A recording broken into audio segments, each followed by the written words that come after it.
Hi and welcome to Thread Talks. Today I've got the phenomenal Rebekah Brown. Phenomenal because she represents the vibrant midlife community, me, and is really helping us to navigate tricky times through her plant-based supplements, powder supplements, I should add.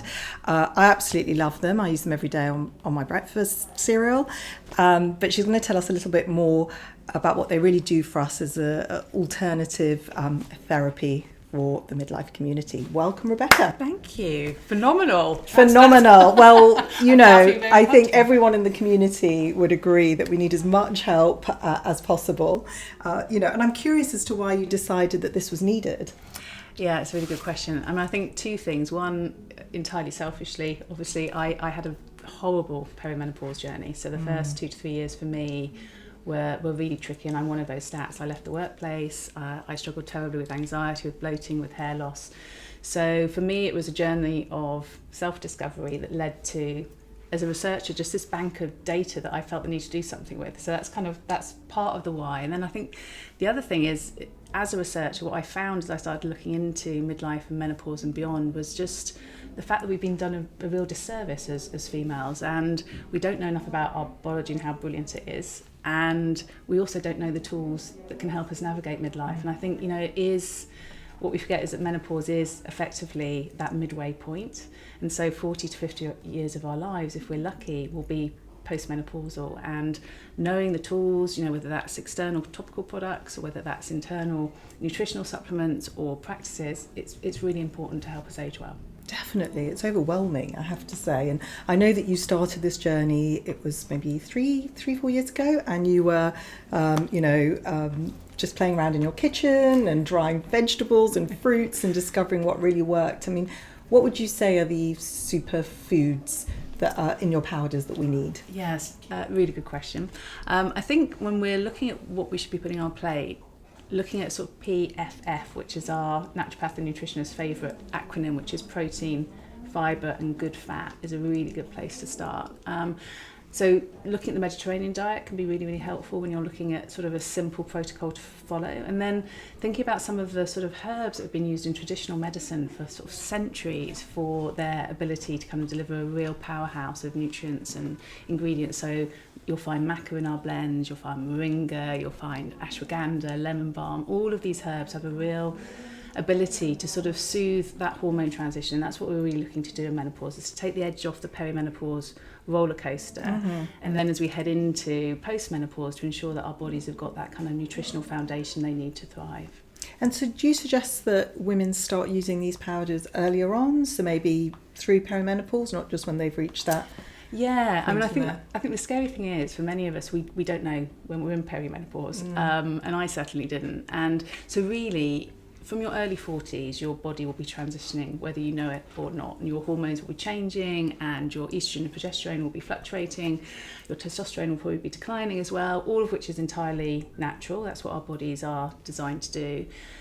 And if you start to feel, I always say to people, if you start to feel not quite like yourself, so it might be actually the early indications are anxiety, sort of mental fatigue, that kind of cognition issue, which many of us struggle with. Really quite cloudy. Yeah, and bloating, as I had as well. If those things just start to occur, that's usually the sign that your body is going into perimenopause, and that's a lot earlier than most of us realise. So from your early 40s, looking at hormone balance, blood sugar balance is a fantastic thing to do for your body and mind, and that's where the Peri-Boost formula comes in. And then as you head further into your menopause transition, MenoBoost is designed to do that and a lot more, in terms of cardiovascular health, bone density, those components too. And it is, as I say, it is overwhelming, so it's really helpful to know that. And you do have a podcast, which is great, where you talk to specialists in this field, and you've also got this great magazine which I've been reading called Big Ideas Little Read, which is really interesting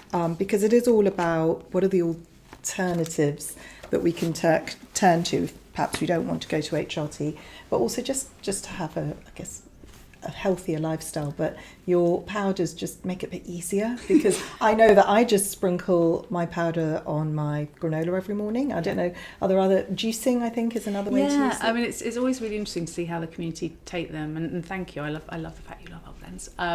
But yeah, they taste good actually. I think it's really important to say. It is important to There's say. a lovely tang, and I think that it enhances my granola in the morning rather than, making it higher. Yeah, that's the thing, isn't it? 'Cause this is a long transition. Yeah. So it's 8 to 10 years of our lives, so you don't really want to be in some kind of punitive state when you're taking your medicine in the morning. But yeah, you're right, the Meno Boost is great. You can mix it in with your granola, with your yogurts. You can make protein pancakes with the Peri Boost. People make protein balls. Also, I mean, I'm inherently lazy, so I just stick my Meno Boost into like 200 millilitres of almond milk in a jam jar, actually, and just shake. Easy peasy. No washing up, or very little, so you don't have to use a blender, and I do that most mornings. For me, that's the easiest way to get it in. Well, that's a great tip, and I see your powders next to me in Selfridges. They're easy to buy, online, so that's great. And you've got a great new product coming out, which is great if we could share it with all our viewers. This is literally hot off the press. You are the first person I've told about this.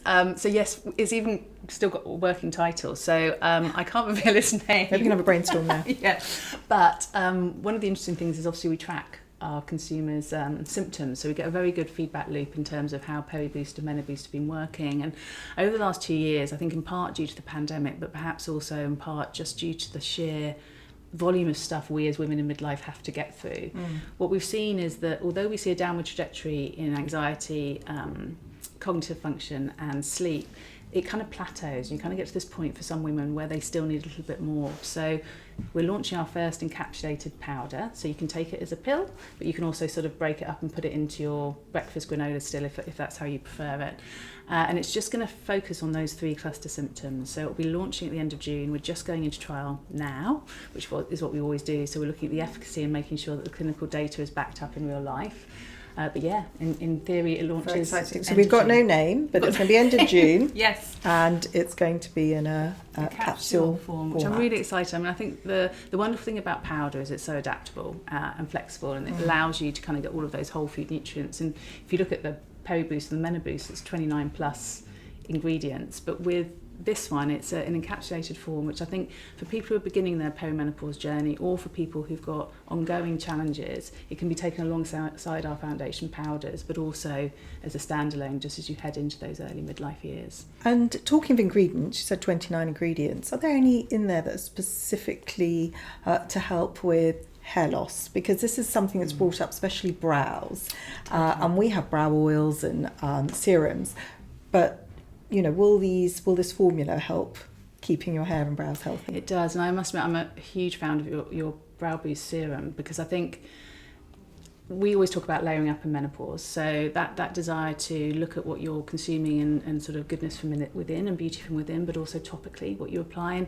we don't talk enough about brows actually, and people see, I mean, we've had some women in our community completely lose their brows, and it's such a distressing thing, because to a certain extent with hair, you can boost it, and there's topical products, and although it is awful, there are so many things we know as women already that we can do. But I think when you lose your brow hair, one, it's entirely unexpected, and 2, you really don't know where to turn. So you're right, I mean, the protein in our blends can make a real difference. So looking for omegas can make a big difference, ensuring you're having enough protein in your diet as well. So that's why there's a big dose of vegan protein in our Peri Boost. That can really help with your brows. And the other thing we have is this amazing herb, which has got the best name, I think, in the herbal family, called Moldavian dragonhead. And that's been used in traditional medicine for years, and that actually helps with the production of collagen and also that elasticity that goes to your hair and obviously your brows as well. I love that. Sounds like a powerful... It's just a brilliant name, isn't it? It's part of the mint family. Yeah, fantastic. So the Moldavian dragonhead sounds like a very powerful herb. The other one that I'm really curious about that is becoming very popular is ashwagandha. Yeah. And I think that's still a little bit of a mystery to people, but it's a wonderful Indian powerful herb. Can you tell us a bit more about it? It's an amazing herb, and actually if you asked our naturopath and herbalist Dr. Martins to pick her favourite, it would always be ashwagandha. I think there's a number of things to say about it. It's an adaptogen, so that means that it can work in the body in a number of ways, and we're still learning how. So anxiety it helps with, sleep it helps with, cognitive function It helps with, it's also been shown in clinical trials to help with libido for women as they transition through menopause, which can be a real issue as well. And I think the important thing to say is when you're looking to buy it, if you're buying it as a single source ingredient, look for Ashwagandha KSM 66, which is what you'll find in our blends as well. And that's the best research, and it kind of ensures you're getting all of that sort of botanical goodness from it as an extract. And that's invaluable because often I will see so many variations and different potencies and I don't know which one to pick. So thank you. Pleasure. So I think that'd be really helpful. And of course I've got to ask you about your brows. Do you have a brow routine? What is your favourite go-to products? I've mentioned my go-to product, which is yours. So I love the serum, and I love putting that on. I actually put it on I'm useless when it comes to things, so I put it on at night time. I hope that's the right thing to do. But I put it on at night time before I go to bed as a serum. I lost quite a lot of brow hair, as you can probably see. So I've also had microblading in the last, I think I had it just before. And it looks pandemic. really natural. So that's the real positive. So I think now microblading, is such a, perfect progression of the semi-permanent tattoos, which I think used to look drawn on, and now it's super natural. And I think for me, because I'm quite low maintenance, and I'm not that confident with my brows, for me it just almost sets the line. And even as it fades, because obviously over time you need to have it retouched, it kind of gives you that sort of line to follow. So that's been really, really helpful for me. Thank you for sharing. And I've got some quick fire questions I'm going to ask you. Just a few. Tell me, do you prefer brow thread or brow tint? Thread. Do you prefer a podcast or to watch film? Ooh, I'd say podcast actually, largely because I'm usually squeezing it in to try and motivate myself through a really tedious run or something. So I love listening whilst I'm exercising. Yeah, I think I'm with you. And do you prefer the beach or a city break? City break if not with children who just moan whenever you take them into the city. Beach if you're with your kids. Yeah. One more quick fire question. Massage or a facial? Oh, only one. Facial. Facial. Perfect. Thank you. Thanks so much, Rebecca. It's been great having you. Pleasure. Thank you. Thank you for having me.